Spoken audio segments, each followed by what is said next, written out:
teman-teman. Auzubillahiminasyaitonirrajim. Bismillahirrahmanirrahim. Assalamualaikum warahmatullahi wabarakatuh. Kita berjumpa Waalaikumsalam. lagi. Waalaikumsalam. Selamat pagi. Taqabbalallahu minkum, syama'na wa syamakum. Di hari ketiga ini, mungkin bagi teman-teman yang belum sempat silaturahim kemarin, kita sambung silaturahim, saling memaafkan, saling mengawali langkah bersama untuk berinteraksi, membangun peradaban di masa-masa yang akan datang, dimulai dari hari ini tentu saja. Dan kemarin kita sudah ada semacam kuliah umum gitu untuk mengisi waktu di bulan Syawal supaya tetap produktif sebagaimana produktivitas bulan Ramadan, yang meskipun dalam situasi yang sedikit unik gitu, kita banyak beraktivitas secara digital gitu. Nah, tapi ternyata memang ada plus minus ya, dalam pengertian banyak juga peningkatan kualitas dari interaksi kita dan kuantitas interaksi juga bertambah. Jadi ya mudah-mudahan ada hal-hal yang bisa mengingatkan kita betapa berharganya waktu, betapa berharganya interaksi sosial yang tetap harus kita jaga meskipun harus lewat media. Nah, mungkin mudah-mudahan sebentar lagi kita juga berdoa kondisi bisa segera membaik, sebagaimana doa dari semua orang yang mungkin kemarin juga merayakan Hari Raya, doanya sama saya kira, supaya bangsa Indonesia dan juga masyarakat dunia segera dapat pulih, meskipun tentu dengan masih ada kedisiplinan untuk saling menjaga. Jadi sebenarnya ini kan bukan persoalan bagaimana kita sehat sendiri, tetapi juga bagaimana membina supaya komunitas kita, lingkungan kita, keluarga kita, bahkan di dalam skala makro, bangsa kita, bahkan lintas negara, seluruh dunia juga bisa memperoleh karunia kesehatan. Karena walau bagaimanapun di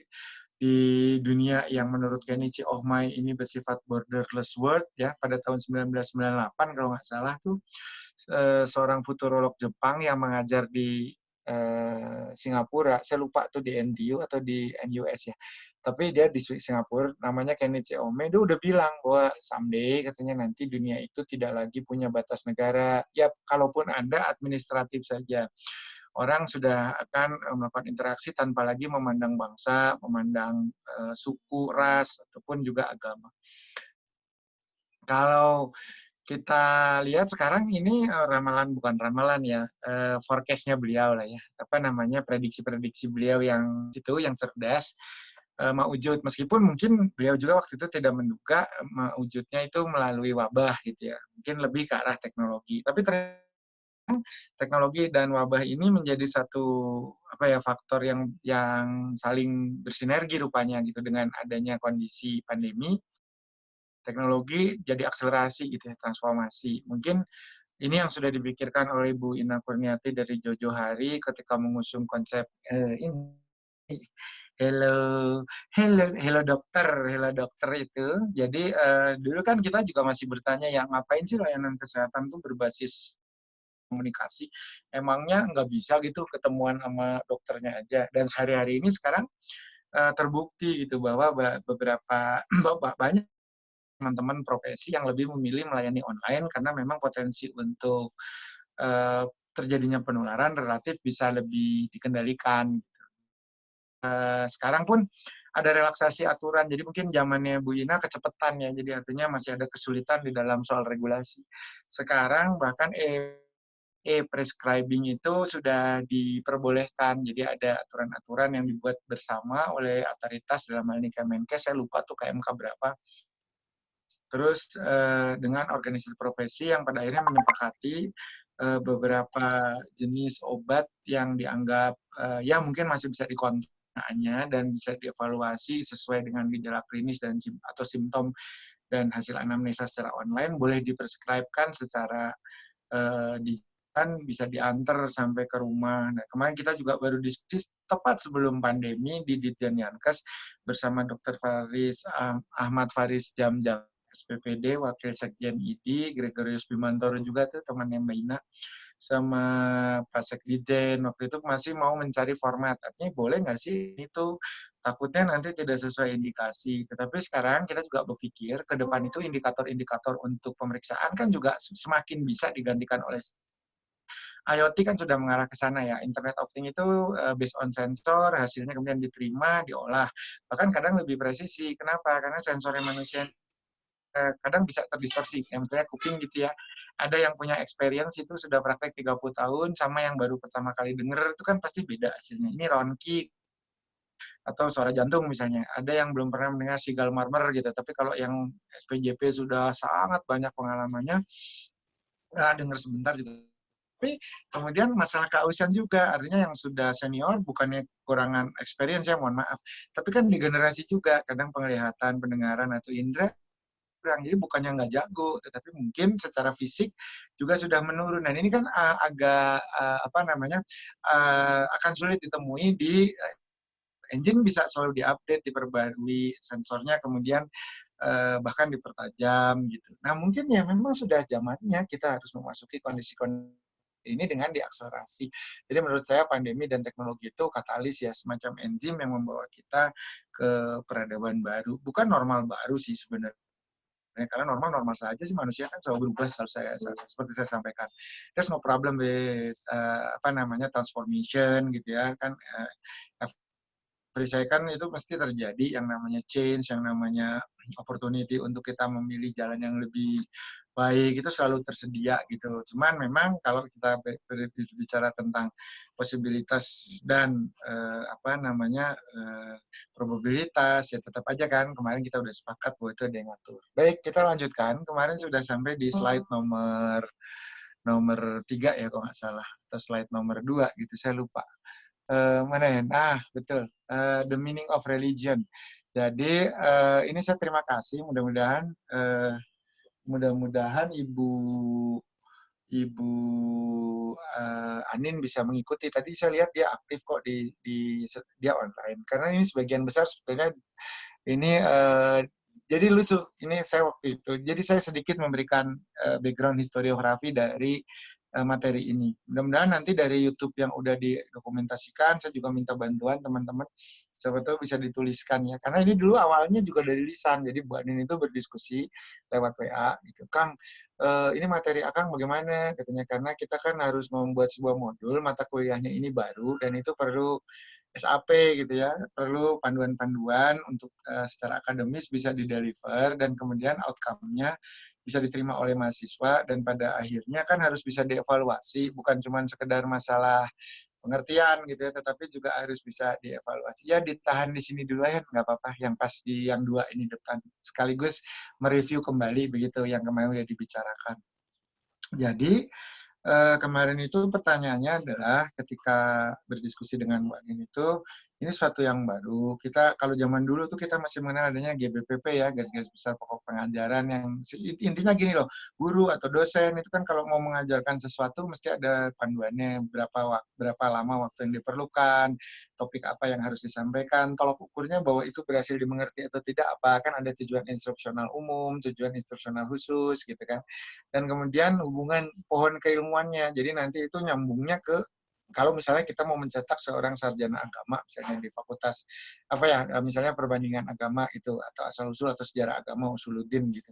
Kan kita harus juga mengetahui ya hubungannya dengan mata kuliah lain di dalam satu prodi itu apa sehingga kemudian kita bisa saling memperkuat dan tidak justru overlapping, misalkan ngapain ini diajarin Pak, itu juga kemarin ngajarin ini, nah misalnya seperti itu.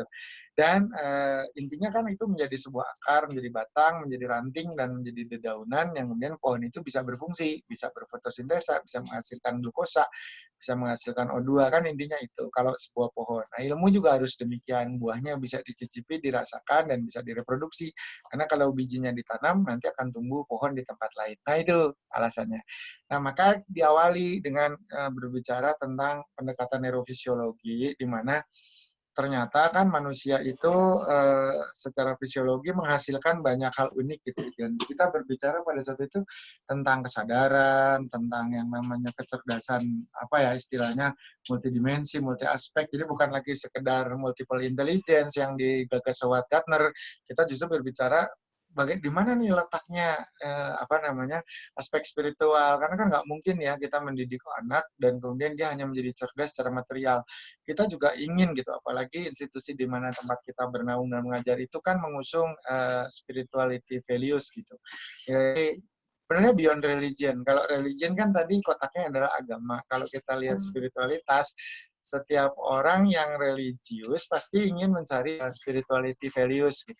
Lewat jalannya macam-macam. Ya tentu saja sebagai apa namanya core value mungkin punya satu tujuan yang sama, tetapi identitinya mungkin bisa berbeda-beda dan sangat wajar serta harus bahkan wajib punya satu kebanggaan supaya punya motivasi untuk mengeksplorasi dan mengelaborasi lebih jauh. Jadi keunggulan itu harus dipupuk dan itu bukan dalam bentuk kompetisi, melainkan bersama mencari kebaikan. Nah ini sehingga kalau di dalam Islam itu indah sekali hal tersebut direpresentasikan dalam konsep lakum dinukum waliyatin. Jadi ya kita dan konsentrasi untuk menggali apa yang kita yakini, kita pelajari sedemikian rupa, sehingga kemarin saya juga sudah mengatakan terkristalisasi menjadi sekumpulan kebaikan yang kokoh, kuat, padat, dan juga punya manfaat yang bisa dioptimasi. Ya salah satunya terrepresentasi dalam kemampuan kita untuk konsep rahmat, kan makanya kita tuh tugasnya rahmatan lil alam, memberikan rahmat bagi semesta sekalian alam. Nah, salah satu pembicaraan yang kemarin menjadi uniqueness pada saat manusia itu ternyata satu hal yang sangat menarik adalah bisa mengembangkan konsep imajinasi. Ya saya nggak tahu ya, kemarin saya juga ada sampaikan, apakah di Macaca polaris, di Rhesus macacus, atau di Pongo pygmaeus, atau mungkin spesies-spesies lain gitu juga punya kecerdasan yang bisa merefleksikan satu keadaan di masa lalu menjadi sebentuk proyeksi. Jadi refleksi itu kan pantulan ya. Jadi apa yang sudah pernah terjadi itu menjadi bagian dari perilaku kita kan. Lalu apakah juga bisa diproyeksikan? Kalau proyeksikan itu kita proaktif menyampaikan sebuah gagasan, melakukan satu aktivitas terencana. Jadi bukan refleksi ya, bukan satu hal yang impulsif, melainkan ini adalah sebuah akumulasi dari pengalaman dan pembelajaran yang kemudian diolah sedemikian rupa, lalu kemudian dicocokkan ke imajinatif yang namanya idea. Lalu kemudian dieksekusi di dalam yang namanya action plan atau hal-hal yang bersifat implementatif. Sekedar mikir, oh ya andai begitu. Enggak, tapi oke, jadi saya udah dapat data nih, di pasar ini nggak ada engkol, di pasar sana nggak ada kentang, sementara saya punya petani sekaligus kentang dan engkol. Ya udah, berarti nanti saya beli deh sekintal kentang, sekintal engkol, udah tahu lapak mana yang jualan di pasar tersebut gitu. Satu-satu. Ini kan bukan hal yang sekedar imajinasi, tetapi ini adalah sebuah imajinasi yang menggambarkan supply chain management yang workflow-nya udah kelihatan gitu di otak kita, workflow-nya udah kelihatan gitu. Oh iya, ini ada sayur, di sana ada pasar, kemudian si itu tetangga punya mobil pickup L300, biaya sewanya katanya ganti bensin plus biaya sopir 50.000, kan kalkulasi tuh. Kalau kemudian oh bisa nih masuk nih soalnya harga jual dari petani tanpa merugikan itu misalnya 10.000 per kilo, lalu di pasar itu harganya 15.000. Kalau saya belinya sekian, mes kan, apa misalnya kuantitas jumlah produk, oh iya berarti margin saya sekian. Itu kan sebenarnya hal-hal yang bersifat imajinatif kan, yang belum kejadian. Dan itu kemudian dieksekusi melalui proses komunikasi. Tanya dulu kan ke semua pihak yang terlibat tadi, si pedagang di WA dulu. Kalau saya punya barang 1 kintal, kira-kira bisa diserap nggak, terjual nggak, mau dibelinya bayar konsinyasi atau bagaimana gitu. Nanti kalau nggak laku resikonya bagaimana? Oh ya kalau kamu biasanya konsinyasi, aduh saya nggak berani, misalnya kenapa? Karena saya kan bayar nih, ya udah beli putus tapi harganya diturunin. Nah, itu dapat informasi kan, kemudian dikorelasikan dengan ini yang punya mobil mau nggak sih kalau jalan ke sana sekarang PSBB lewat checkpoint, kira-kira mereka bisa nggak atau mau nggak, kan sekarang bukannya bisa nggak bisa, kadang juga males kan ketika ada pemeriksaan, kemudian mungkin juga repot lah, ribet gitu. Jadi oh ya nggak masalah, saya juga sering kok nganterin ke pasar induk misalnya. Oke, terus petani setuju, nah terjadilah itu terrealisasi. Gitu. Ini yang sebetulnya bagian dari yang kalau disebut di sini hypothesis on the neurobiological mechanism emergence of imagination. Bagaimana otak kita bisa mengizinkan gitu ya, mengizinkan munculnya atau tumbuhnya yang namanya suatu konsep imajinatif.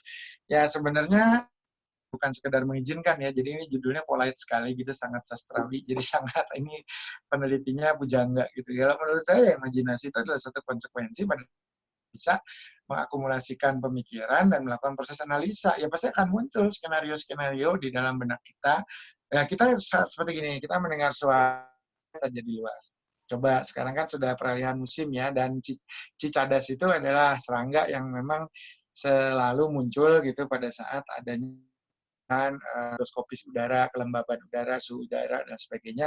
Dan ini wajar, bukan, waduh itu magis ya, dia bisa muncul pada saat yang tepat sebagai penanda. Ya betul, bisa dijelaskan secara logis juga bahwa ada perubahan pada dinamika atmosfer, terutama di lapis paling rendah yang ditandai ya paling sederhana kan, dan itu merangsang hormonal secara sistem biologis dan akhirnya muncul respon itu seperti Tonggeret itu.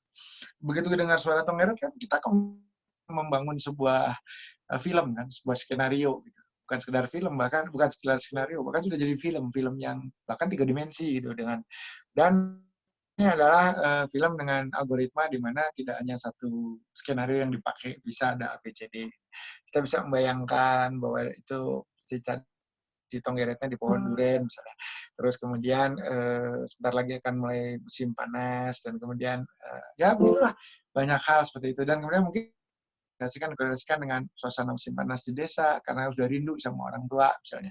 Kemarin Lebaran tidak bisa mudik, jadi oh iya kalau di kampung saya tuh Tonggeret itu pohon randu gitu ya, dekat hutan bambu bla bla bla di pinggir sawah. Whatever lah. Tetapi itu adalah apa ya namanya, film-film romantis yang memang sifatnya sangat personal dan itu dibangun oleh otak. Maka sebenarnya ini bukan sekedar hipotesis mengapa secara neurobiologis manusia itu seolah mengizinkan hadir dalam kehidupan kita.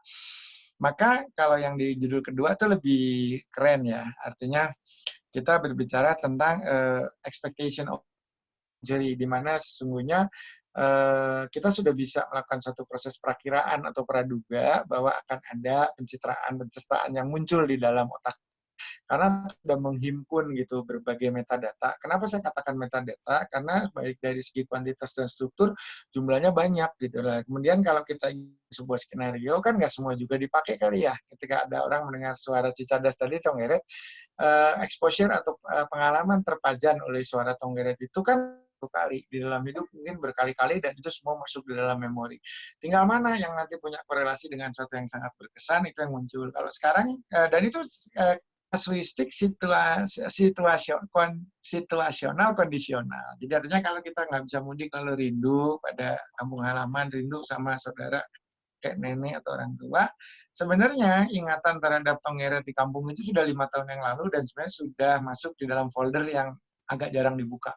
Tapi ada romantisme bahwa kita rindu pada kampung itu yang nomor satu dibuka gitu. Padahal yang 1 tahun yang lalu juga ada gitu. Tetapi saat ini bobotnya karena kerinduannya difokuskan dan dikonsentrasikan pada orang-orang yang menjadi konfirmasi. Jadi ketika ada wajah kakek. Jadi teman-teman untuk mempermudah kan tidak semua latar belakangnya neurolog, tidak semua latar belakangnya psikolog, tidak semua latar belakangnya juga biolog. Artinya mungkin kalau saya menggunakan terlalu banyak istilah tuh seperti lateral prefrontal cortex, simulata lah, insula lah, ya saya yakin semua tinggal browsing zaman kayak begini. Tetapi saya senang sekali mengajarkan kita bersama termasuk pribadi untuk menganalogikan dengan sesuatu yang mudah dicerna gitu. Jadi kalau kita saat ini di era digital, saya yakin teman-teman itu terbiasa lah dengan berbagai aplikasi yang sudah melekat sebagai tambahan, kayaknya tambahan organ deh di tubuh kita, tangan ketiga atau mata ketiga gitu ya. Misalkan Google. Google itu kalau kita lihat punya fasilitas namanya Drive. Drive itu atau penyimpanan lah ya. Jadi nggak ya, tidak hanya Google, banyak lah yang punya storage online disimpan di server mereka. Nah kalau kita lihat Google selalu menyediakan storage atau drive itu untuk menyimpan memori. Ini sama dengan otak kita. Juga ada aturannya kalau kita mau bayar lebih mahal ya, tidak yang tidak yang free for public itu. Kalau free for public ada, tetapi biasanya sekian gitu. Karena kalau semua orang bebas juga saya khawatir ya mereka juga akan down kan, karena kapasitas itu seperti menciptakan sebuah dunia baru, persis seperti Thomas Robert yang memberikan gambaran bahwa dunia nggak akan cukup daya dukungnya gitu, satu deret ukur, satu deret hitung gitu. Jadi manusia tumbuh terus, tingkat konsumsinya maju terus, Sementara kan dunia ini tidak ekspansif, tidak berkembang, lahannya itu-itu aja, yang terjadi adalah konversi. Dan kalau sudah terjadi konversi, pasti akan ada beberapa yang tidak bisa lagi tersubstitusi. Kenapa? Kan kalau kita hutan 1 hektar mau diganti apa?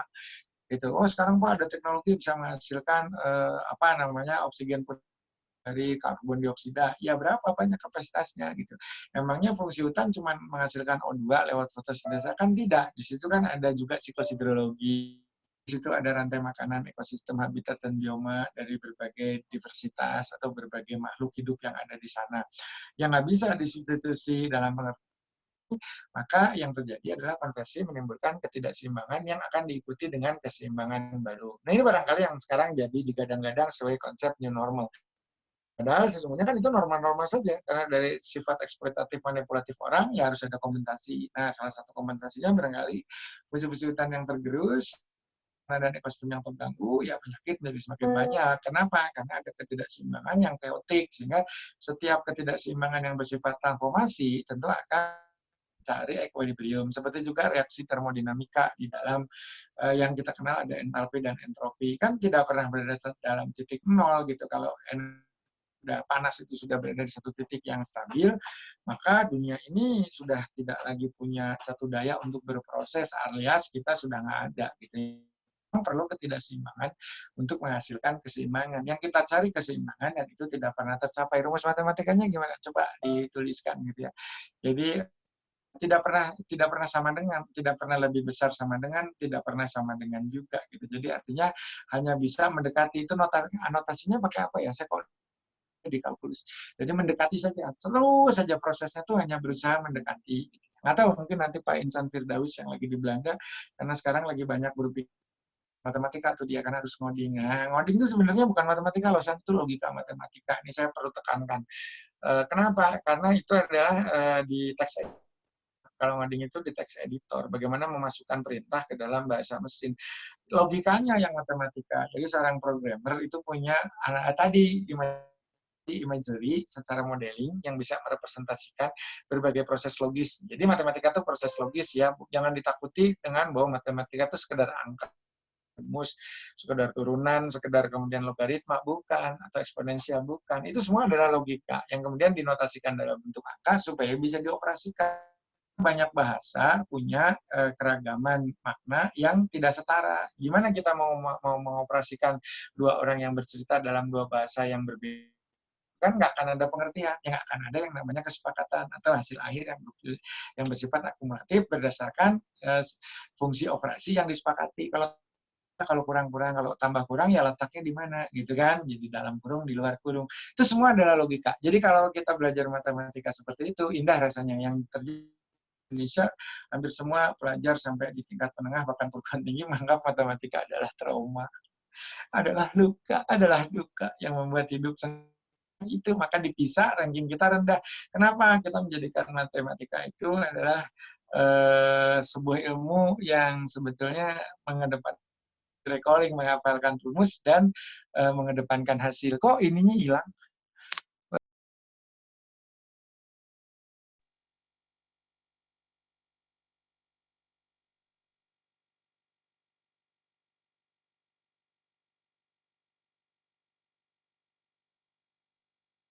Kenapa saya putus ya barusan?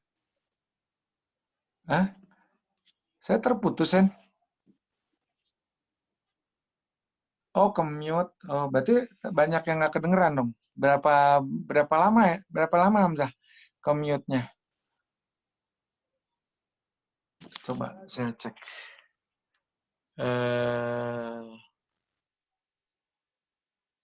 Oh, 5 detik. Tapi overall nggak apa-apa ya. Karena nggak ada hal-hal yang penting yang harus saya ulang kan.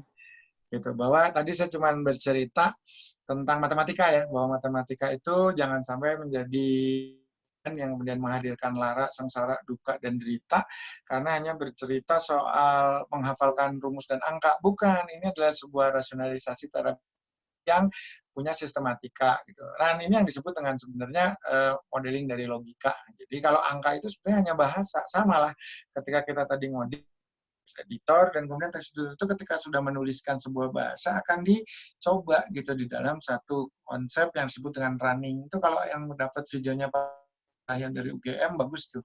Dia bercerita dengan simpel bahwa programming tuh nggak seperti yang kita duga gitu. Memang ada anotasi ya, seperti bahasa kan.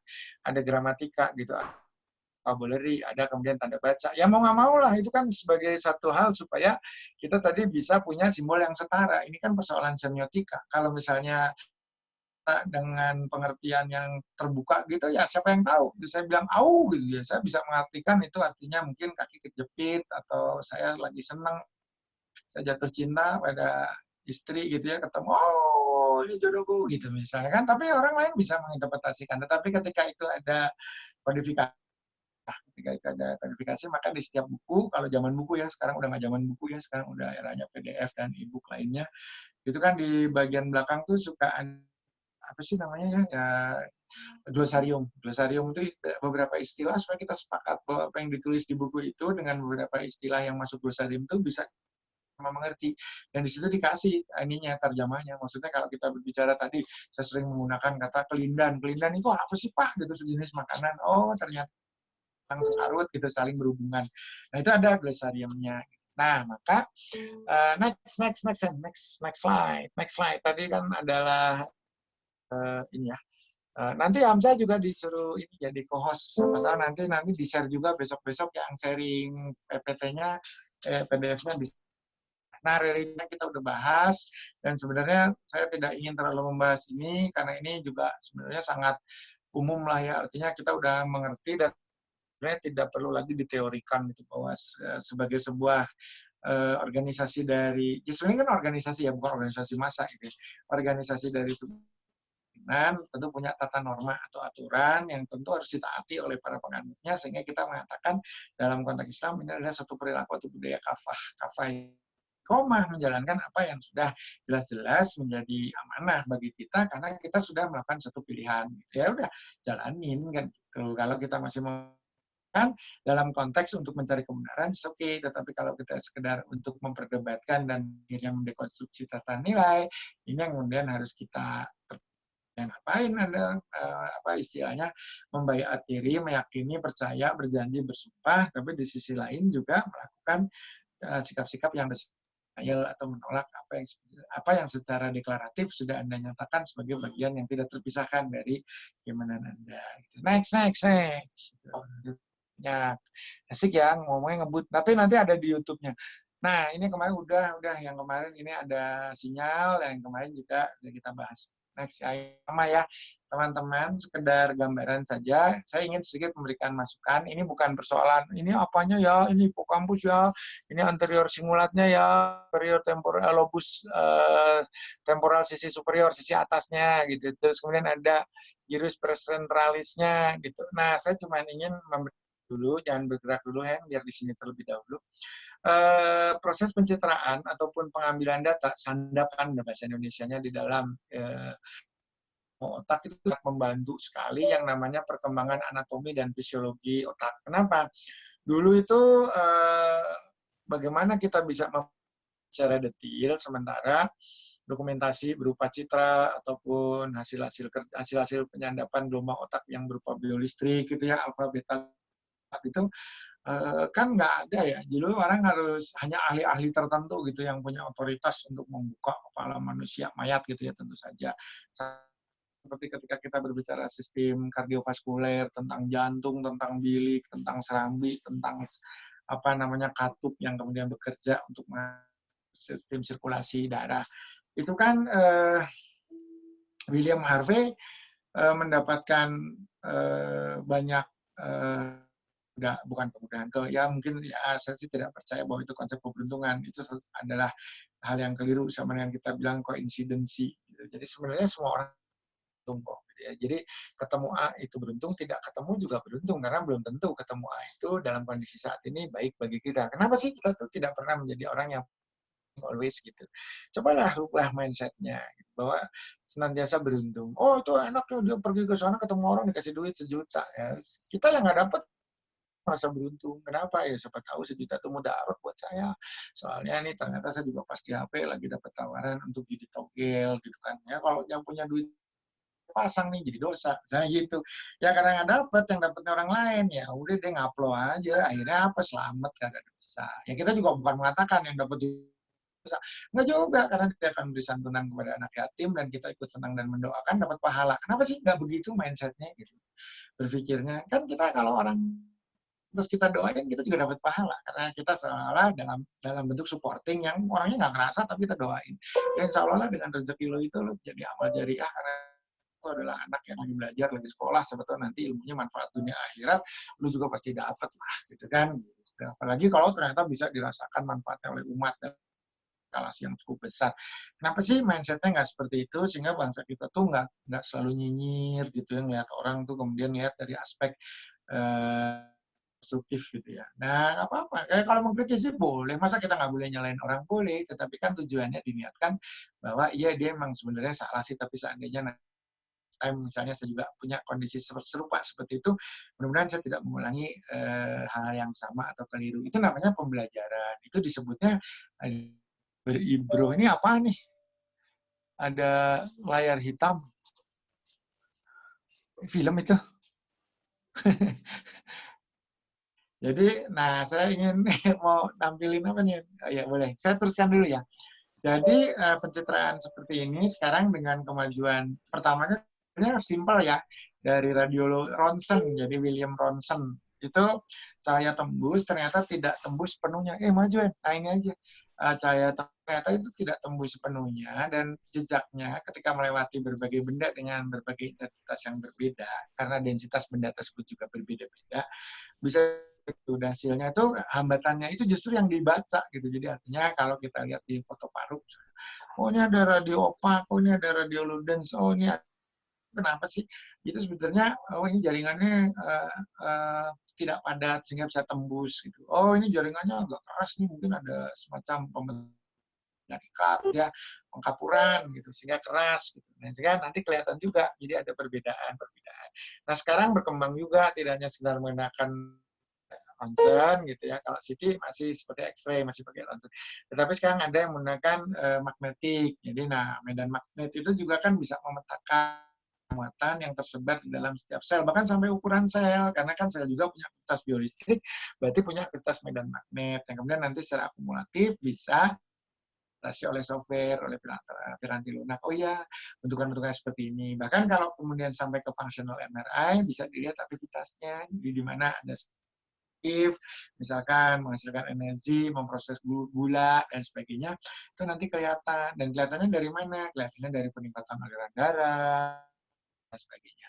Sehingga nanti kita sudah sampai dapat pada pencitraan yang bersifat fungsional.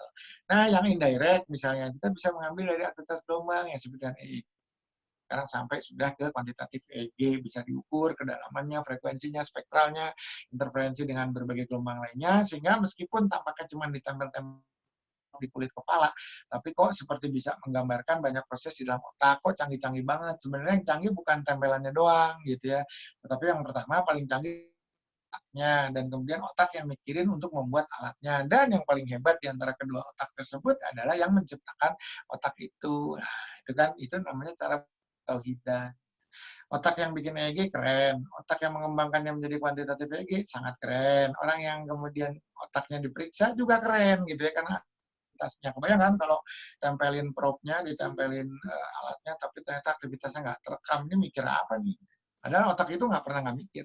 Artinya kita masih menjaga keseimbangan postural, kita masih punya refleks. Ya, tidak semua fungsi otak itu bersifat kognitif, gitu ya. Jadi ada fungsi-fungsi lain, termasuk survival tools, itu misalnya mempertahankan kehidupan dan sebagainya. Jadi ini satu contoh saja. Dari sini kita bisa melihat, oh itu yang tadi diomongin ya, bahwa ada tempat-tempat tertentu yang membangun imajinasi, membangun memori, salah satunya hipokampus. Wah, itu apakah cuma seglobal itu? Ya tentu saja tidak. Kalau kita mau pusing, ya belajar hipokampus saja gitu ya. Di situ ada area-area seperti kornu anterior 1, 2 gitu ya. Terus kemudian ada perbedaan di tingkat selnya pun berbeda-beda, ada sel dan sebagainya. Enggak sesederhana itu siapa Ferguson. Hidup kita itu cukup kompleks Ferguson, enggak sesimpel itu. Tetapi supaya kita ingin mengelaborasi, supaya kita punya niat untuk mengelaborasi segala sesuatu yang secara teoritis sulit, ya harus senang dulu. Maka tugas saya hari ini adalah menyanyi bentuk-bentuk yang apa ya, main catchers dulu lah supaya orang kemudian bisa seneng. Kalau mau baca silakan, sekarang udah pembalatak cik urang sudah seueur pisan di mana-mana upami pada di pilarian mah referensi-referensi tentang hal-hal seperti ini. There's so many reference out there gitu di dalam servernya berbagai uni itu sekarang bahkan sudah share MIT saja bahkan sudah tidak ada kuliah yang tertutup lah, karena udah jarang karena semuanya open. Silakan, yang orang mengatakan dulu MIT adalah perguruan tinggi paling bergengsi, ya siapapun sekarang boleh ikut. Masalah ngerti atau enggak, ya itulah yang membedakan antara mahasiswa jati dan yang mungkin hanya ikut secara digital. Nanti ada kesulitan-kesulitannya, karena memang kan itulah yang proses itu tidak mengkhianati hasil. Kira-kira seperti itu. Next slide, Pak Admin. Oke. Maka ada hal-hal yang perlu kita cermati. Kalau kita berbicara neuroscience, neurofisiologi, mau tidak mau kita kok nyerempetnya ke filsafat ya, ke dalam metodologi yang punya banyak sekali irisan dengan ilmu-ilmu sosial, ilmu-ilmu yang bersifat humaniora. Karena yang kita bicarakan bukan sekedar engine mekanistik ya, melainkan sebuah engine hayati yang outcome-nya itu punya dampak-dampak di dalam pola-pola interaksi sosial tentu saja, kan gitu ya. Nah, kalau kita di George Meltzer, katakanlah kita mengenal ada konsep autopoietic, self-reference, itu datangnya dari mana? Autopoietic itu misalnya ada orang-orang berkumpul, lalu mereka cara tata berpikir, tata kelola kehidupan tuh jadi mirip gitu, jadi sama. Kalau self-reference itu juga gitu, kalau ada masalah ya udah pengetahuan mereka yang diaplikasikan menjadi rujukan bersama. Itu sesimpel itu, tetapi dalam prakteknya tentu jauh lebih kompleks daripada hal tersebut. Nah, maka kalau kita lihat secara filsafati, ini saya sebetulnya juga nggak terlalu paham ini dari Budita tuh orangnya sangat filsuf gitu ya, Mbak Anin. Jadi itu kita kalau kita lihat dari model berpikir itu ada model berpikir empirik positif materialis. Jadi artinya ini based on evidence. Jadi ada kalau kita satu cara berpikir kita itu dikorelasikan dengan bukti-bukti fisik atau yang disebut dengan materialis, dan itu sifatnya positif. Jadi harus ada barangnya, bendanya, kemudian kan dalam bentuk satu pemikiran yang berangkat dari fakta gitu, kira-kira gitu. Nah, lalu kemudian ada lagi, nah itu masih nyambung sebenarnya ya dari empirik itu, kemudian ada ilmu yang berdasarkan bukti empiris. Ya iyalah gitu, bukti empiris itu bisa didapatkan dari experience dalam ilmu sosial, bisa juga didapatkan dari eksperimen. Jadi apakah berbeda? Tidak. Sebenarnya genrenya hampir sama, experience dan eksperimen. Experience itu kan adalah satu yang tidak dikondisikan sehingga menjadi sebuah pembelajaran. Kalau eksperimen itu satu kondisi, satu keadaan yang dikondisikan supaya sama kita mendapatkan sebuah pembelajaran. Nah, dua-duanya dari pengalaman dan pembelajaran yang dikondisikan dan tidak dikondisikan, kita bisa mengambil sebuah kesimpulan sebuah fenomena. Benar nggak sih? Orang kan jangan cerita Jogja lah tentang gudegnya dan bagaimana sensasinya ketika kita makan di salah satu tempat unik, masuk gang, lesehan, atau gudeg pawon yang bukanya jam berapa malam gitu, jam 2 malam. Ya nggak usah cerita lah gitu. Kalau kadang sulit gitu. Kita menceritakan itu, bukan yang nggak usah cerita. Sorry, saya minta maaf. Nggak seperti itu juga. Tetapi intinya bobotnya akan sangat berbeda apabila bukan bobotnya juga sih, perspektifnya gitu. Perspektifnya ketika kita bercerita, ketika kita kemudian mendeskripsikan apa yang pernah kita makan, kita rasakan, itu apabila memang jam 2 kita pernah ke sana gitu. Nah, ini kan ini yang berbeda. Ini yang menurut saya menjadi perbedaan cukup di antara seorang jurnalis, reporter dengan seorang yang penulis atau orang yang kemudian mewartakan apa yang dia alami sendiri gitu ya, bukan autobiografi juga. Intinya misalkan laporan kasus dari seorang peneliti seperti Margaret Mead yang lama di Papua gitu ya, atau Jean-Jacques Cousteau, masih ingat nggak? Kalau anak sekarang yakin udah nggak, dulu di era saya SD, itu tahun 80-an, udah tua banget gua, itu ada seorang maritim Prancis, ya dia mempelajari marine life gitu, dan dia tuh mengembara dengan kapalnya gitu, dan dia bikin video di zaman itu dengan teknologi yang yang itu masih seluloid ya, belum digital seperti kita. Dia sudah bisa melihat film-film cantik gitu tentang kehidupan.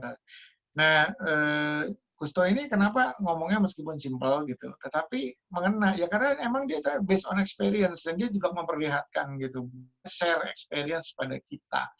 Nah ini yang menjadi unik kita dibandingkan mungkin ada seorang penulis handal yang bisa mengumpulkan data digital dari perpustakaan manapun sehingga mau menulis 10.000 halaman pun oke okay, gitu karena datanya sudah sangat banyak dan kuat. Tapi kok kayak nggak punya jiwa gitu, nggak ada ruh. Nah seperti itu.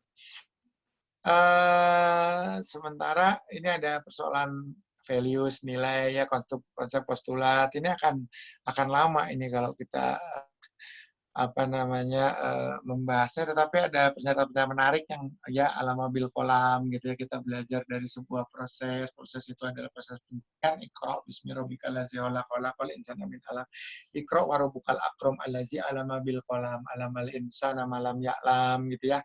Jangan sampai nanti masuk ke klausul berikutnya kita udah dikaruniai kesempatan atau opportunity tadi untuk mengetahui jalan kebenaran, tapi kita mengkufuri, mengkafari, gitu ya, sehingga terciptalah satu kondisi atau konsep disebut nasihatin kasih batin hati. Next gitu ya.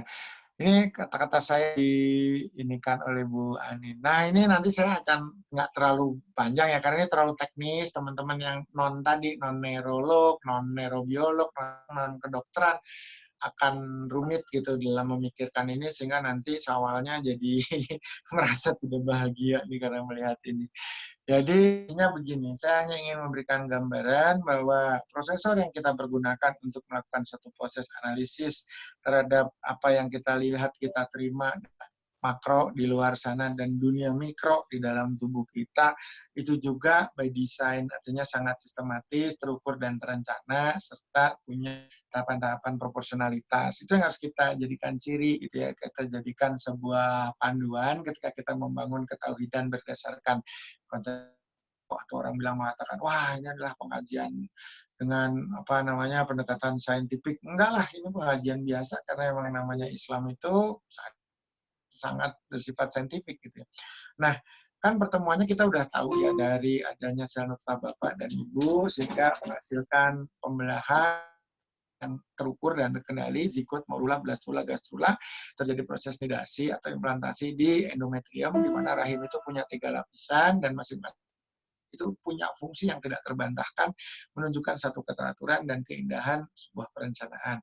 Jadi yang paling dalam itu endometrium, yang tengah itu namanya myometrium, dan lapisan pembungkus yang berada di sisi luar namanya perimetrium.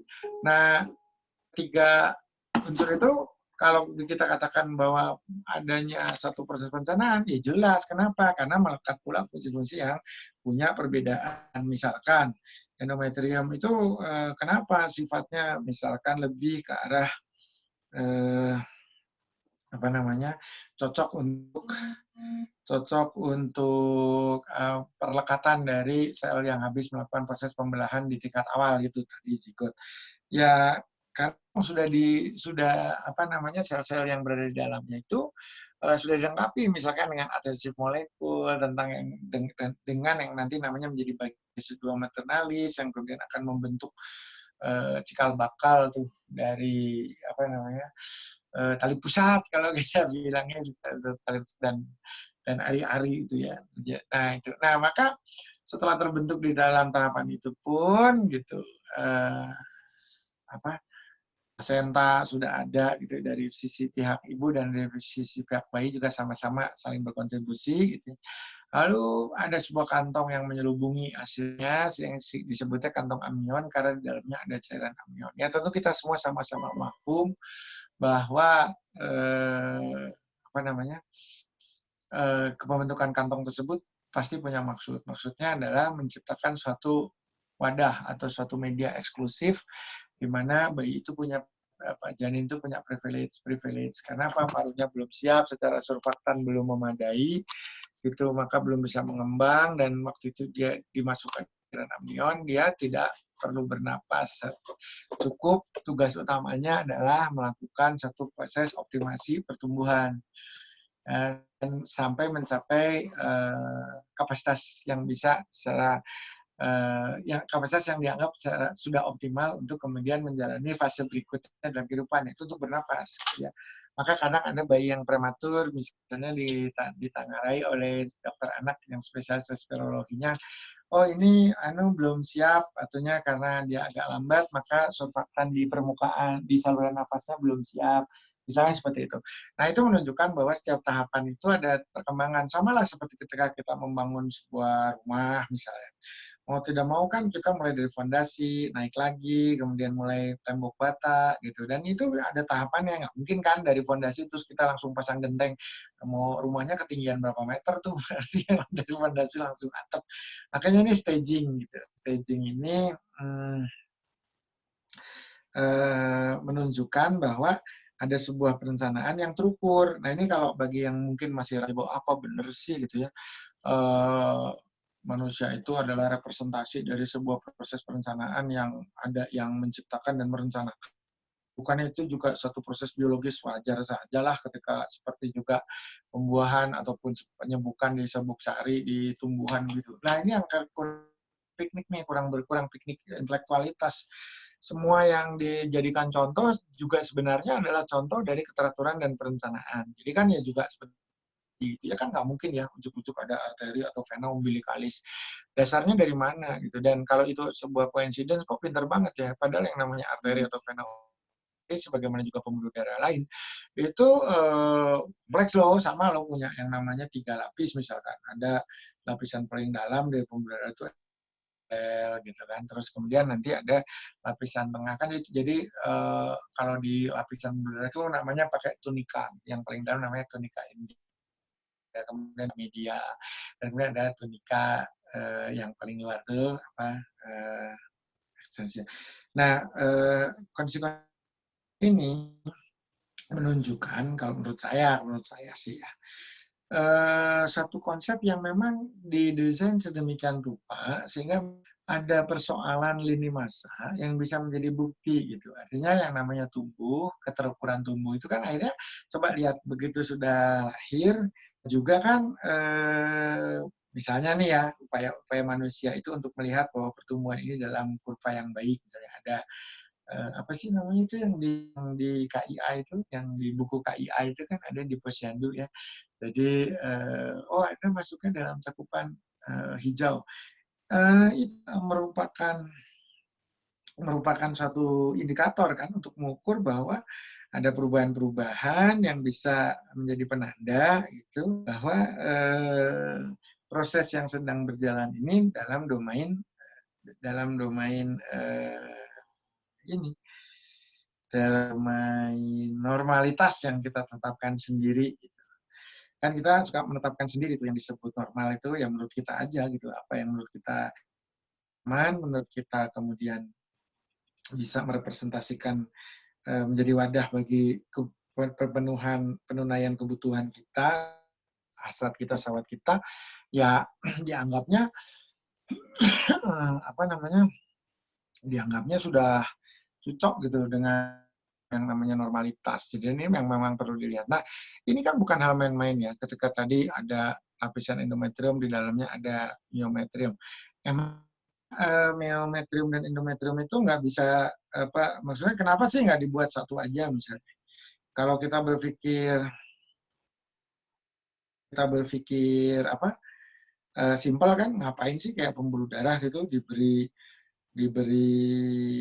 berbagai perbedaan kayak aja lah satu lapis gitu kan. Kenapa sih misalnya? Kenapa misalnya tadi di bagian tunika intima tuh selnya beda gitu. Misalnya sel endotel. Lalu di tunika media itu didominasi oleh serabut-serabut otot polos gitu ya. Kenapa? Yang sifatnya tentu unvolunteer, dia bisa bekerja tanpa perintah kita. Kebayangkan kalau relaksasi dari pembuluh darah ataupun kontraksi gitu ya terjadi karena perintah kita, maka akan terjadi gangguan distribusi dan sirkulasi yang luar biasa berdasarkan suasana hati atau mood dari orangnya. Jadi waduh kacau. Dan dia semarah-marahnya kita meskipun ada efek dari jalur simpatomimetik, dari jalur adrenergik, dia masih punya toleransi gitu. Jadi juga tidak terpengaruh sepenuhnya oleh apa yang terjadi pada diri kita. Nah, coba berpikir gitu, kenapa kok tunika intima itu banyak endotelial, kemudian di tunika media itu banyak sekali sel-sel otot, lalu kemudian di tunika adventitia yang paling luar tuh namanya tunika adventitia, ada selapis tipis jaringan gitu yang sangat kuat terdiri dari jaringan ikat yang disebutnya tunika adventitia itu seperti pembungkus gitu ya, seperti fascia di struktur yang lebih besar atau di struktur otot.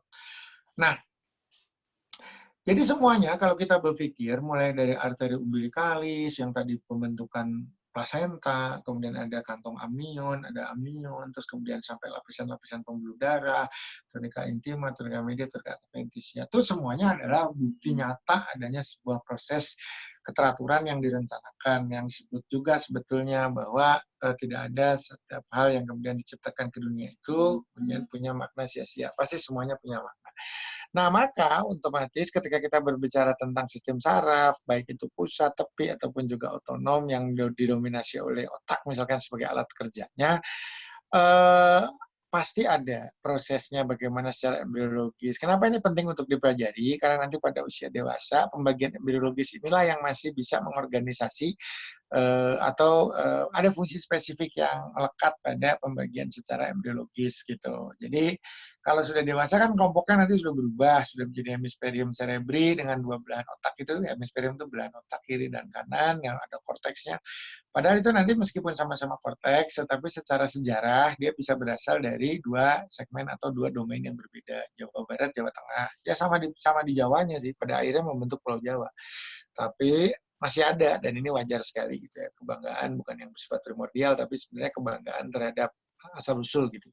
Ada, mesti yang Sunda juga membanggakan diri dan suku orang Jawa juga ada. Sehingga meskipun sama-sama di kapal besar bernama Indonesia, ya kadang awak kapalnya sedikit berstikai gitu ya, berseteru. Tapi ya itu hal yang wajar selama diarahkan untuk membangun konstruksi berpikir keberagaman yang bisa dapat saling mensubstitusi, saling mengisi, dan juga saling memperkaya, gitu, mengargumentasi.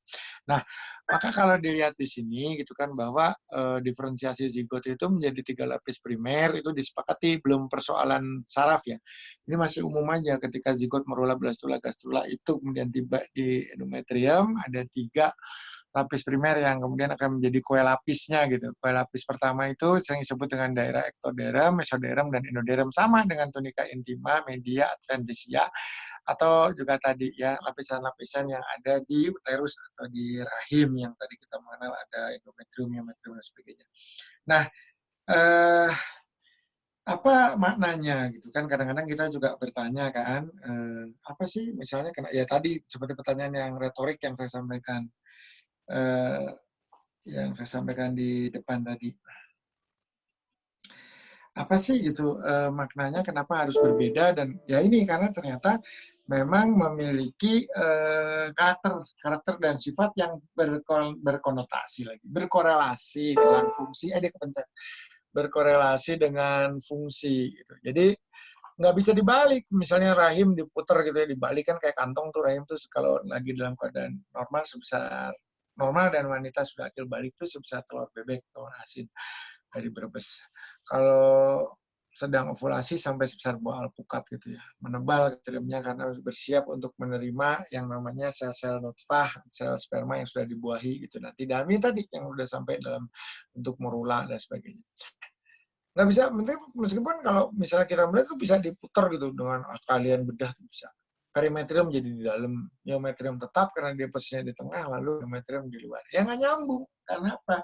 Ya nggak bisa perimetrium itu mau menjadi decidua maternalis yang kemudian membangun umbilikalis, kemudian memberi makan, itu nggak bisa. Ternyata adalah seperti fascia tadi, seperti kantong plastik yang menyelubungi supaya uterus ini tidak mengalami gangguan-gangguan secara fisik, karena di dalam rongga perut pun kemungkinan ada tekanan dan perubahan macam-macam lah secara biokimiawi. Bisa itu dilindungi.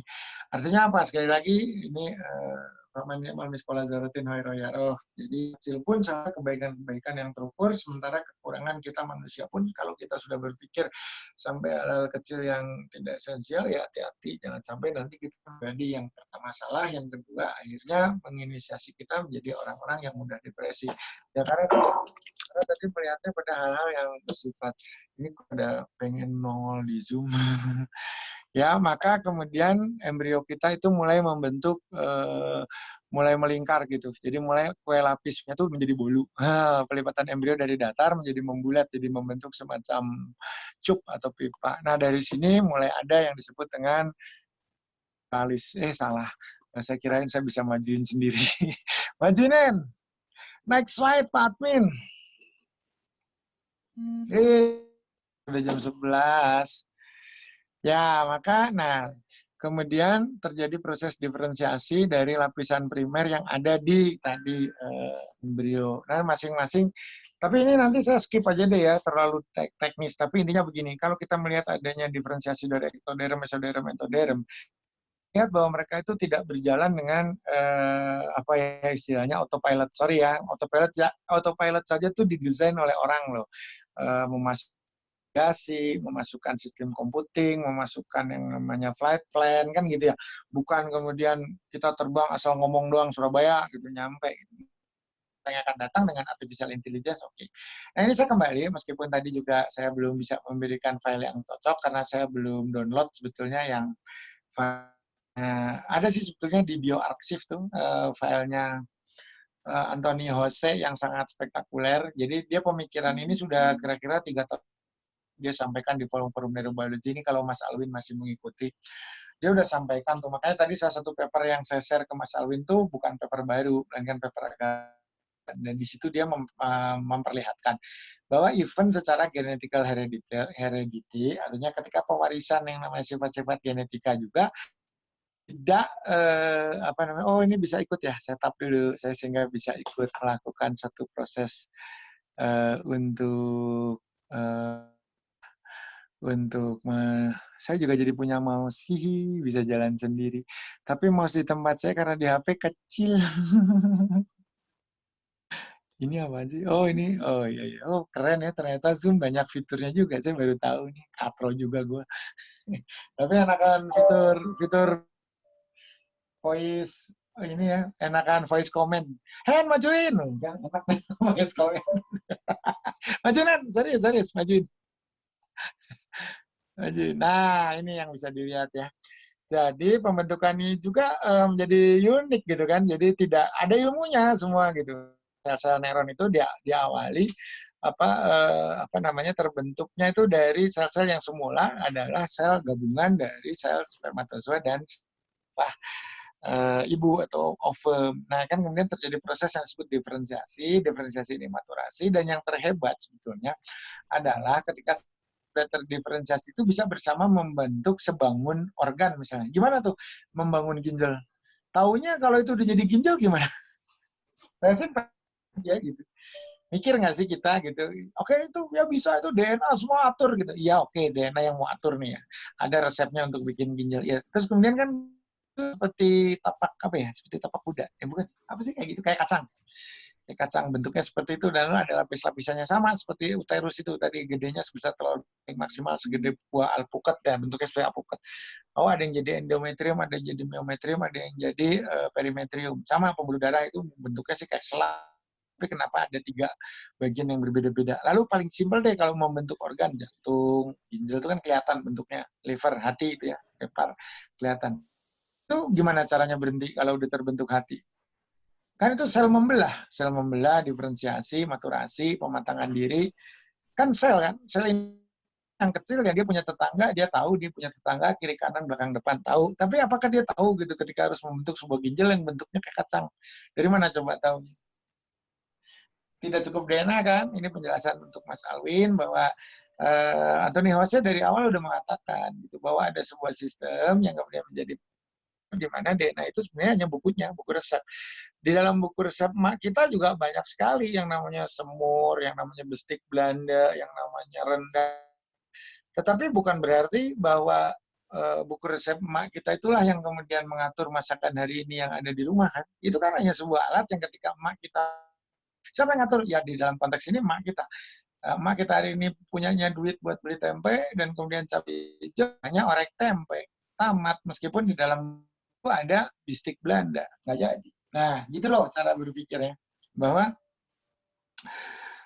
ada yang ngatur suprasistemnya. Nah, ini jurnalnya belum direview juga, banyak orang pusing dengan pemikirannya. Lalu saya juga belum menemukan jawaban. Yang ngatur tuh siapa? Masih kebingungan. Komunikasi antar organ. Nah, terus kalau yang di tahap awal komunikasinya bagaimana? Gitu kan seperti yang kayak di tingkat ini nih, di mana sel saraf itu ya, sel somanya saraf itu kemudian punya karakteristik morfologi yang unik gitu ya, ada dendrit, ada neurit, itu ada akson yang panjang, itu dari mana gitu, kok tahu lu harus panjang gitu. Sementara yang bujel di atas tuh nanti fungsinya beda sama yang panjang. Kemudian ada yang multipolar, ada yang bercabang, ada yang macam-macam. Kenapa yang satu bercabang, yang satu enggak? Misalnya gitu. Oh itu kan coincidence karena di satu tempat. Jadi yang menempatkan di tempat itu kemudian dia bisa punya koneksi sinaptik itu siapa? Dan kenapa coba sel yang berikutnya tahu harus membangun sinaptik komunikasi dengan sel yang di atasnya? Kan bisa aja dia nggak mau. Misalnya. Enggak, ogah, kenal juga kagak. Enggak, itu udah nyulurin gitu kayak nggak pengisian bahan bakar di pesawat pakai pesawat tankernya Amerika tuh KC-135 pakai belala itu pakai boom namanya ngok gitu terus F-16 mendekat slok gitu. Itu kan pilotnya mau dan pilotnya KC-135 tahu gitu apa yang harus dikerjakan lalu mereka dari awal sudah briefing di Pasifik karena kita nggak bisa nyampe ke Asia kalau nggak di tengah jalan di Sanggong istilahnya dari Honolulu dari Hawaii pesawat KC-135 dengan bahan bakar kita isi di udara. Itu kan udah saling pengertian. Artinya apa? Ada fungsi koordinasi. Kira-kira kalau saya pilot F6, F18 atau F22 lah sekarang, atau barang pilot yang nggak kelihatan segala macam yang operasi jarak jauh. Tiba-tiba di depan nongol KC-135, tahu nggak bahwa saya harus nyedot bensin dari sana? Enggak kan? Berarti kan harus ada faktor komunikasi, harus ada pola perencanaan awal yang bahkan itu sudah di briefing kan kalau di militer. Nah kira-kira seperti itu. Maka baru dari tahapan seperti ini saja ketika dari sel primordial tadi yang merupakan pertemuan sel spermatozoa dan ovum sudah bisa menjadi terdiferensiasi menjadi sel-sel. Ini kalau dibaca aja bahasa kedokteran tuh ya kayak gini nih yang kita lama dan menderita enggak nih. Syukuri bahwa kita beruntung bisa memahami dan makanya saya bilang saya tuh dulu sebelum masuk FK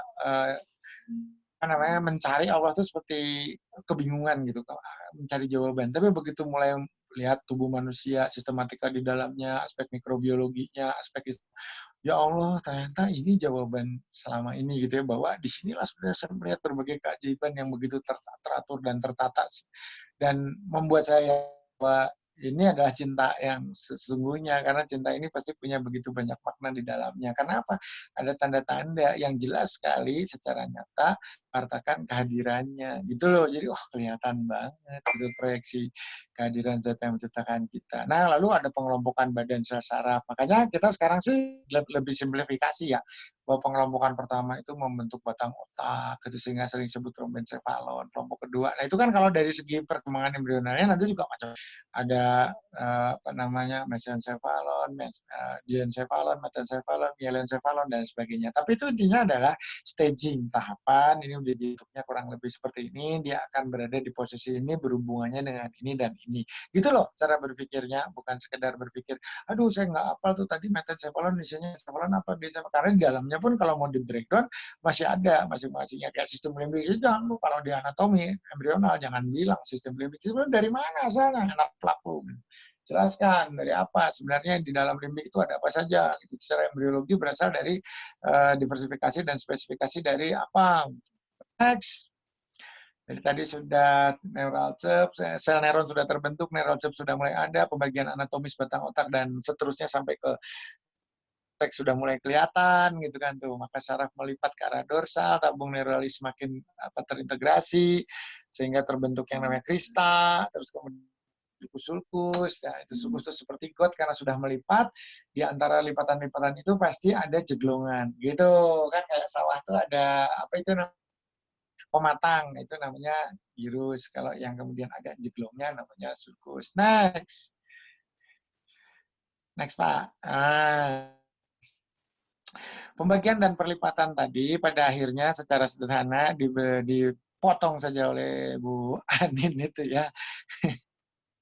Yang depan jadi otak, belakang jadi tulang belakang gitu aja. Jadi sumsum tulang belakang, sorry, sumsum tulang belakang terminologi nggak baku ya. Jadi yang benar tuh medula spinalis. Nah, lihat, nggak apa-apa lah ya kita sekalian belajar, jadi supaya ada pengetahuan selain paralon. Ini juga soalnya masih saudaranya paralon. Saya kemarin tuh baru bicara di forum Prakarsa para Gubernur itu, bioplastik. Jadi menurut saya bagus juga, kita udah jenuh banget ngomongin COVID, sehingga semua orang udah nggak pada mengurusin daerahnya tuh mau kemana. Padahal mungkin kan kita juga harus bersifat optimis. Suatu saat kan kita harus kembali melakukan aktivitas produktif, nggak sekedar membicarakan wabah. Itu wabah penting terus saja. Nanti kemudian dimensinya mungkin mulai bisa berdamai atau jalani gitu ya, sehingga yang sakit segera berobat, dokter juga makin canggih, peralatannya makin dilengkapi, APD-nya makin bagus, kan akan ada keseimbangan. Sampai lupa gitu bahwa misalkan daerah itu punya masalah yang juga tidak kalah penting, misalnya penumpukan limbah plastik. Ya kalau kita bicara global tuh saya lupa tuh kemarin datanya berapa ya, mungkin tolong dicek. Ditemukan satu tumpukan limbah plastik di dasar Samudra Atlantik atau Pasifik ya, di kedua samudra besar itu, Atlantik kalau nggak salah. Itu berapa ya, 11,3 miliar, 12 ya 13 miliar ton gitu. Artinya itu tuh yang di satu lokasi yang perakiraan kasar, atau itu seluruh global ocean ya. Tapi kira-kira menurut para ahli yang melakukan simulasi, katanya sudah kurang lebih berapa itu. Mohon maaf, correct me if I'm wrong, saya belum browsing apa-apa. Jadi coba sambil browsing ya.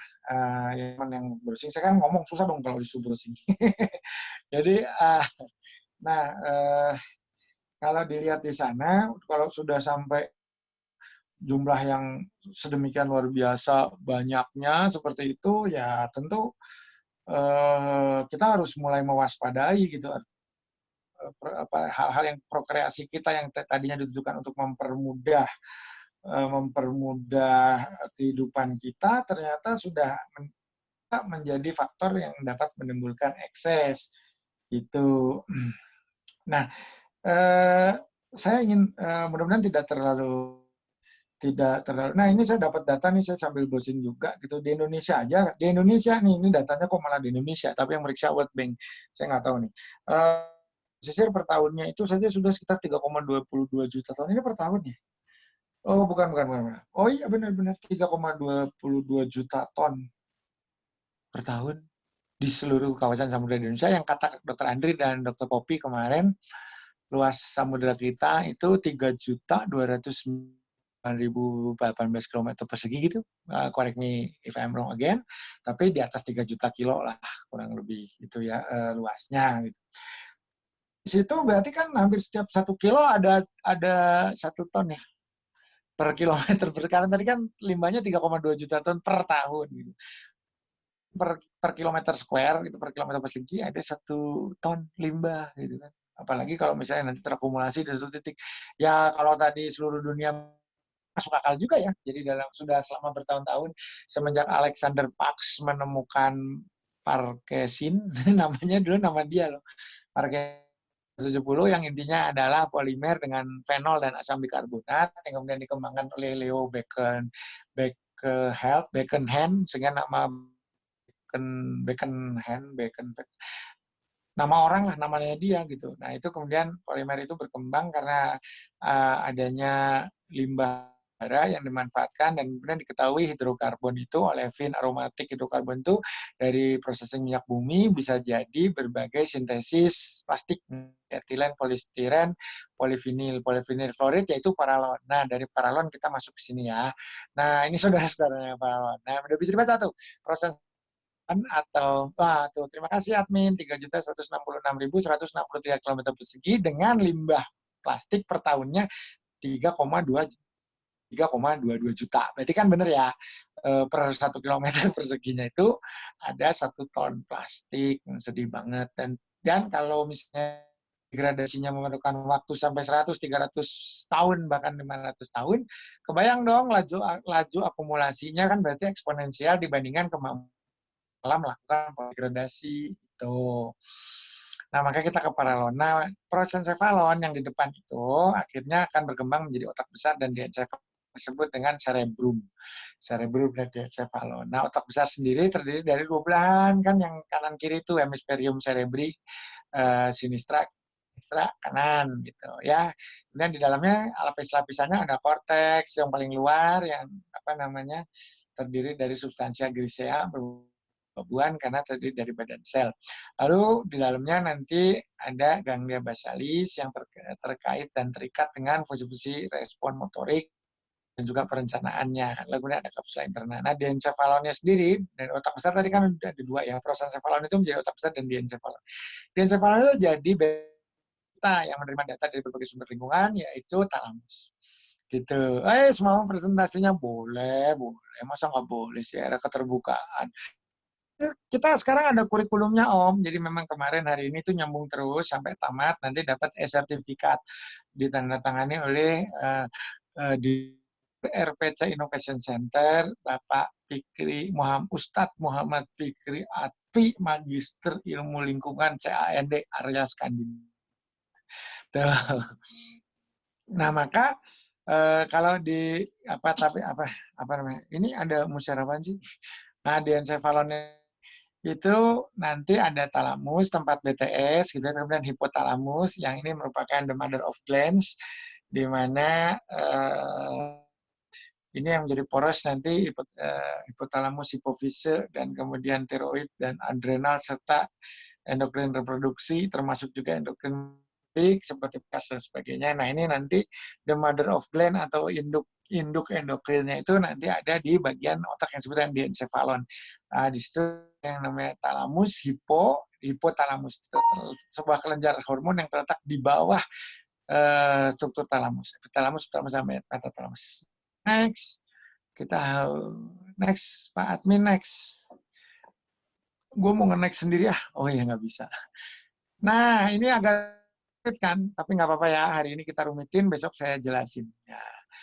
Karena tadi baru proses encefalon, diencephalon, karena ada bagian embrional lagi yang disebut dengan encefalon, ya kan. Kemudian diencephalon tadi sebenarnya berasal dari lamina juga. Nah nanti bisa dilihat deh di gambarnya, karena tadi Pak Ano juga minta untuk di-share. Next deh, rhombencephalon belakang, tempat di mana batang otak, dan ini menjadi bagian penting karena di sana akan ada struktur yang disebut medulla oblongata, kemudian pons, dan yang tidak kalah penting adalah sistem aktivasi atau yang disebut dengan jaras retikuler yang menghubungkannya dengan daerah limbik atau di encefalon atas gitu ya. Jadi itu ada ARAS namanya, activated reticular activated.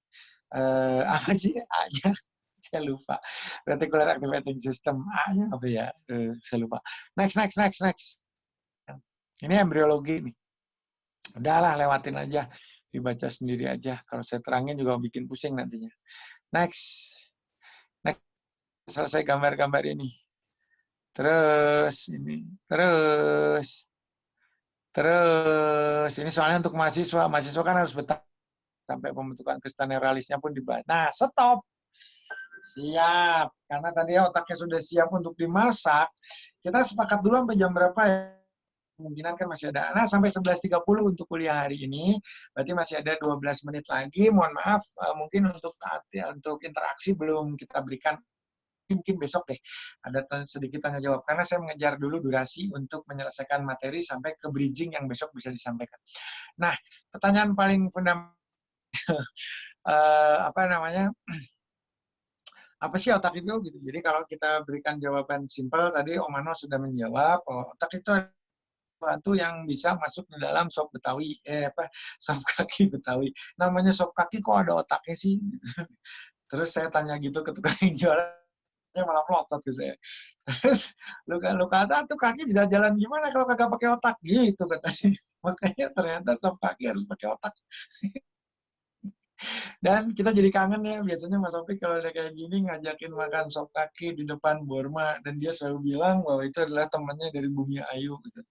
Malah setiap ada makanan enak di berbagai penjuru, dia selalu bilang yang jualannya itu pasti temannya dari Bumi Ayu. Nggak tahu, berarti seluruh tukang pedagang makanan memang dari Bumi Ayu, atau memang bagi Mas Sofik seluruh bangsa di dunia itu adalah Bumi Ayu, kan gitu ya.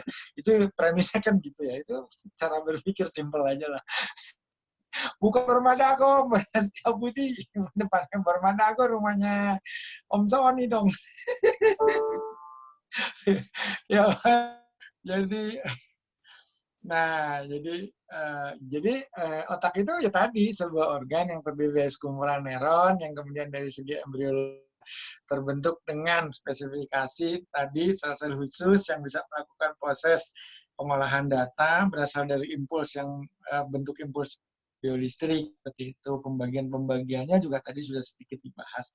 Lalu apa itu neuroscience? Ya, simpelnya adalah ilmu yang sedikit banyak pas menganalisis hal-hal yang terkait dengan jaringan saraf, termasuk di dalamnya tentu saja otak dan aspek yang terlibat di dalamnya. Next, executive function. Sorry, belum. itu apa kan kemarin tadi di depan juga ada ya, ada central executive neuron atau misalkan ada bagian-bagian khusus di mana kita mengaitkan aspek kognisi dengan aspek afeksi misalnya, dan kemudian mewujudkannya di dalam premotorik area sehingga menjadi rencana aksi dengan bantuan basal ganglia dan disalurkan menjadi aksi terintegrasi, aksi semesta gitu. Jadi kalau kita satu action plan itu seluruh tubuh kita tuh terlibat, kan nggak mungkin ya kita cuma sekedar niat mau ke masjid gitu terus kemudian yang dikompakin kakinya gitu, sementara yang lain kakinya melangkah ke sana tetapi sebagian lain dari tubuh kita itu seolah tertinggal, atau misalnya ya tadi nggak niat gitu. Nah itu misalnya. Nah maka function itu adalah suatu fungsi, namanya juga eksekutif, how to execute something. Jadi ketika kita akan melakukan satu hal, dan hal ini di dalam konteks khusus kita hari ini adalah keputusan. Karena kan kemarin kita sering cerita tuh selama di bulan Ramadan, sebenarnya manusia itu boleh digambarkan di fase quantum state, artinya berada di satu titik percabangan atau yang dalam bahasa ilmiahnya disebut bifurkasio. Bifurkasio itu gini, percabangan gitu ya. Dan cabangan itulah pada dasarnya manusia kan diminta memilih, ini kalau jalan kira-kira mau ke kanan mau ke kiri, diam di tempat nggak bisa karena ada satu ketetapan yang berlaku yaitu waktu selalu maju. Jadi kalaupun kita diam di satu tempat kita akan kedorong gitu, dan kedorongnya itu dengan pasrah, artinya sukarela, dan itu menghilangkan opportunity kita sebuah ya merugi, karena Anda tidak mengambil sebuah keputusan sendiri, pasti kemungkinan terbesar Anda akan menyesali. Nah, maka sebaiknya di setiap bifo, lakukanlah pengambilan keputusan berdasarkan constraint waktu, jadi efektifkan penggunaan waktu, karena berlama-lama menunggu itu Anda akan tergerus, sehingga kehilangan momentum untuk bisa melakukan pilihan, kedorong aja gitu ya. Dan yang kedua, kalau Anda terlalu cepat, maka sifatnya tadi akan lebih impulsif gitu, sehingga kita kekurangan pertimbangan dan tidak siap ketika kemudian pada pilihan kita menemukan pilihan lain dengan si masalah yang lebih berat atau tingkat kesulitannya. Kayak kita main game kan nggak mungkin dong kita maju terus kita mendapatkan challenge yang lebih rendah daripada level sebelumnya. Naik, artinya kalau kita udah salah milih karena kejontrong satu, kita kejontrong 2 kali, makin rumit hidupnya, kejontrong lagi 3 kali gitu ya. Sehingga ketika kita itu luar biasa. Kenapa? Allah senantiasa menyiapkan satu konsep disebut dengan plastisitas, termasuk bukan hanya neuroplastisitas, tetapi decision plasticity. Ya, tidak ada seorang pemimpin yang kemudian tidak bisa mengoreksi, memperbaiki, dan melakukan corrective action sehingga bisa memberikan hasil optimal gitu di dalam sebuah ketetapan pengambilan keputusan. Jadi finally sebetulnya semua kita diberi kesempatan yang sama karena kita berada di quantum space di mana fase ini kita seperti kalau tadi kan kita kemarin sempat berbicara qubit dan qubit Quidditch itu permainan bolanya Harry Potter yang terbang-terbang di antar tower gitu ya, pertandingan antar tower. Ada kucing mau masuk rumah. Anda bisa masuk, Ricky. Masuk, Ricky. Masuk, Ricky. Baik. Jadi kalau kita lihat di sana, maka executive function itu kalau kita berada di quantum space, quantum states itu ya ada. Kalau yang qubit itu 0101-nya 0 sama 1 gitu, pilihannya di kiri atau kanan. Tapi kalau qubit gitu ya, itu ada 01 dan 01. Jadi dua-duanya ada 01, kita tuh berada di antara 01, dan ketika kita sudah memilih 01 yang aksen misalnya, masih harus 0 dan 1 lagi di sana.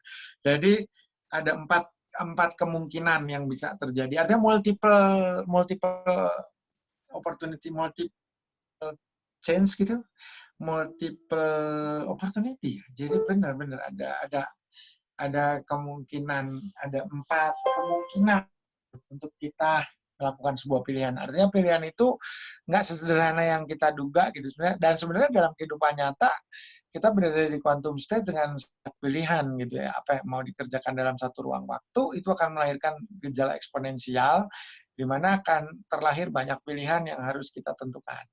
Next slide-nya apa? Terakhir untuk hari ini. Tapi juga yang ngomong, ini adalah salah satunya nggak terlalu jelas, tapi nggak memberikan gambaran, kalau dibuat sebagai sebuah bagan yang menunjukkan, apa itu, workflow dari sistem saraf kita di dalam memproses data yang kita terima gitu ya. Maka kalau kita lihat ya pasti berasal dari sensori kan, dari hal-hal yang kita terima dari indera, baik itu suara, cahaya, gelombang mekanik itu kan suaranya. Lalu nanti kemudian akan ada satu proses di mana penyimpanan kerja atau working storage itu. Karena di situ nanti sebelumnya nah siapa yang akan menyimpan dan bagaimana memfilter sebetulnya sudah ada yang disebut dengan kontrol eksekutif. Jadi sudah manusia itu juga sudah tahu dari begitu banyak yang diterima mana yang sekiranya pada saat ini di dalam teks ke ruang dan dimensi saat ini itu perlu untuk kita preservasi gitu ya. Bukan untuk yang lainnya, bukan untuk dilupakan, tetapi mana yang akan menjadi atensi lebih. Kita ketemu di kawinan itu 1.000 orang kan, tapi yang kita salamin kan nggak semua juga. Dan kemudian dari antara yang disalamin yang diajak ngobrol agak lama karena kita kemudian punya emosional yang bersangkutan, ya mungkin hanya 1-2 orang. Benar nggak sih? Padahal ya kalau mau adil ajak ngobrol tuh 1.000 orang di dalam gedung. Gitu kira-kira ya. Terus kira nanti saya carikan yang lebih jelas deh ininya. Ini soalnya kalau di tempat saya juga bacanya agak sulit tuh. Ada yang mulai, tapi masih kebaca sih, ada perceptual memory, apa itu autobiographical memory. Jadi setiap orang tuh bisa mempersepsikan siapa dia, itu nomor satu. Lalu punya autobiographical memory demikian, sehingga kita bisa mengemas definisi kita dan kemudian menyampaikannya baik itu dalam ekspresi verbal ataupun ekspresi sikap. Ini loh kayak gue tuh orangnya cuek, peduli pada orang baru, di sesuatu baru, dan gue tuh hanya mau bicara misalkan pada orang-orang yang nyaman buat gue. Nah, itu kan sebetulnya adalah how to express your biographical memory kan. Jadi di situ sebenarnya kita tahu siapa kita, tetapi sebenarnya kita sekaligus juga nggak tahu. Seperti karena kemarin, semua yang kita tahu tentang kita itu adalah dari stimulus yang kita berikan pada orang untuk kita terima balik. Jadi kita tuh kayak pakai itu ya USG atau pakai beacon atau pakai sonar gitu. Nah, makanya kan sering saya bercandain tuh ketika bulan Ramadan, satunya yang kita nggak pernah lihat itu sebenarnya adalah diri kita sendiri kan gitu. Karena semuanya adalah hanya refleksi ataupun juga by proxy. Artinya kita diomongin orang, lu tuh orangnya kayak gini. Oh ya masa sih kok saya nggak ngerasa. Nah, kalau kita melakukan self contemplating, rata-rata kita subjektif dan kita juga biasa enggak kok, saya tuh nggak gitu-gitu banget kok, saya tuh nggak secuek yang Anda kira. Iya, tapi kan orang nggak tahu apa yang Anda pikir. Ya wajar ketika dia membuat kira-kira. Gitu, jadi saya kira nanti ini saya elaborasi dulu besok sambil saya coba carikan gambar yang lebih jelas atau Dendra juga bisa browsing karena ini sebetulnya dapat download aja sih, mungkin bisa dapat yang resolusinya lebih bagus sehingga saya bisa elaborasi dengan lebih asik gitu ya. Ini sebenarnya menarik gitu. Jadi artinya dari data yang masuk itu mana yang untuk kita membangun persepsi tentang kondisi kekinian di ruang saat ini misalnya gitu. Mana yang tadi kemudian di dorsolateral prefrontal cortex ataupun beberapa area lain seperti anterior itu insula bisa membangun imajinasi apa yang akan terjadi next gitu setelah apa yang akan terjadi dalam delta T. Jadi delta T sekali lagi menjadi hal yang delta T itu adalah perubahan, lalu kemudian apa yang di forecast itu fungsi kan.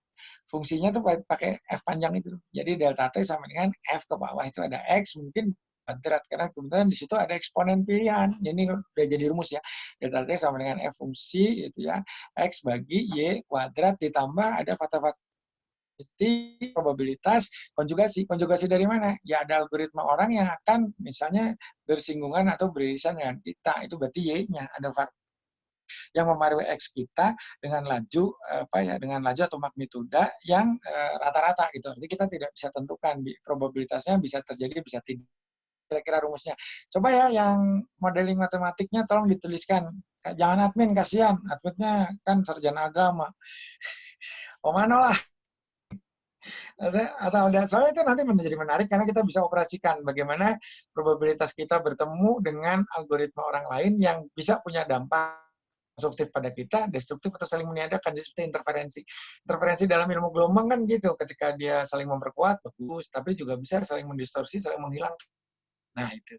Jadi saya kira pertemuan kita kali itu PR-nya adalah tolong difungsikan apa yang tadi sudah saya sampaikan, bahwa seiring dengan waktu, jadi kita berbicara tentang delta T itu kan ada fungsi X dibagi X dibagi Y dibagi Y ditambah atau dioperasikan dengan algoritma probabilitas bertemu dengan algoritma yang akan beririsan dari pihak-pihak lain yang sementara masih bersifat artinya kita nggak tahu persis secara kuantitatif sehingga mungkin asumtif untuk dicari nilainya. Begitu kira-kira. Terima kasih banyak atas segala kesempatan. Ayo maksi ya Allah. Bagaimana nih gulai otaknya baru mateng. Ini nyindir ya, nyindir ya. Dengerin tadi otaknya jadi pada mateng. Baiklah, atur nuhun pisan, sampai berjumpa besok di waktu yang sama. Kita lanjutkan perkuliahan kita. Mudah-mudahan nanti nggak berapa lama, biasanya Ustadz Sandy sudah menyiapkan materi YouTube sehingga bisa diulang-ulang, dikoreksi, dikritisi bagian-bagian mana yang bolong, dan nanti besok bisa kita lengkapi bersama-sama. Terima kasih atas segala perhatiannya. Wabillahi taufiq wal hidayah. Wassalamualaikum warahmatullahi wabarakatuh. Dadah.